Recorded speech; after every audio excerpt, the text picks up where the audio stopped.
Hello my dear friends, welcome back to MS லப்பிய channel. நான் அம்மா வீட்டுக்கு வந்துட்டேன்னு சொல்லி லைவில் போட்டிருந்தேன். நிறைய ஃப்ரெண்ட்ஸ்க்கு தெரியல. ஸோ நான் வந்து எப்படிலாம் வந்தேன், அதுக்கப்புறம் பார்த்தீங்கன்னா ஊரில் வந்து என்னெல்லாம் பண்ணிகிட்ருக்கேன் அப்படின்னு சொல்லி ஒரு சின்ன மினி விளாக் மாதிரி போட்டிருக்கேன். ரொம்பவே இன்ட்ரெஸ்டிங்காக இருக்கும். ஸோ நிறைய நேச்சுரல் பிளேஸ் இருக்கும். தம்பி வந்து என்னெல்லாம் சேட்டை பண்ணிட்டு இருந்தான்றதும் இந்த விளாகில் இருக்கும். ஸோ நாங்கள் வந்து ட்ராவல் பண்ணும்போது பார்த்தீங்கன்னா ரொம்பவே வந்து வாமிட் பயங்கரமாக வந்துருச்சு எனக்கு. ஸோ ரொம்ப நாள் கழிச்சு காரில் போவே வாமிட் பயங்கரம் தாங்க முடியல.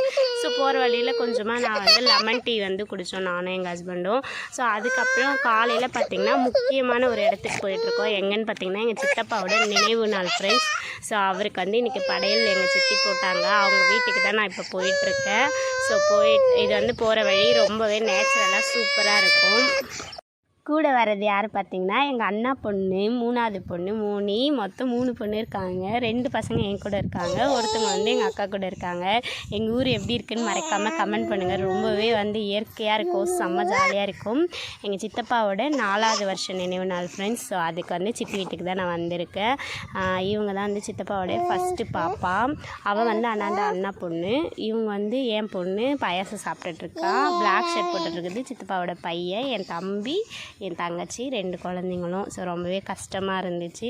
அதுக்கப்புறம் எங்கள் பாட்டி வந்திருந்தாங்க, ஏரி கூட்டு போகிறேன். நான் கூட நண்டு லைவ் போட்டிருந்தேன் ஃப்ரெண்ட்ஸ், பார்த்தீங்களான்னு தெரியல. அங்கே போயிட்டு தம்பி பயங்கர சேட்டை. அந்த தண்ணியில் நான் விளையாடியே அவன் பாப்பா எவ்வளோ தூரம் போயிட்டா பாருங்க. அங்கே வீட்டுக்குள்ளே இருந்த வரைக்கும் எங்கேயுமே போக மாட்டான். இந்த மாதிரி இயற்கையாக கூப்பிட்டு வந்தோடனே சேட்டை தாங்கலை. 2 பேரும் செம்ம ஜாலியாக விளையாடிட்டு இருந்தாங்க. இது என்னன்னு பார்த்தீங்கன்னா பொட்டு சாந்து தயாரிக்கிற மரம் ஃப்ரெண்ட்ஸ், எங்கள் ஏரி பக்கத்தில் இருக்குது. ஸோ இது எப்படி வந்து தயாரிக்கிறதுன்னு நான் நெக்ஸ்ட் வீடியோவில் போடுறேன். இந்த விளாக் பிடிச்சிச்சுன்னா மறக்காமல் கமெண்ட் பண்ணுங்கள், லைக் பண்ணுங்கள், நம்ம சேனலில் சப்போர்ட் பண்ணுங்கள் friends. Until then bye bye. MS லப்பிய சேனல்லேருந்து சூர்யா நெக்ஸ்ட் விளாகில் உங்களை மீட் பண்ணுறேன். பாய்.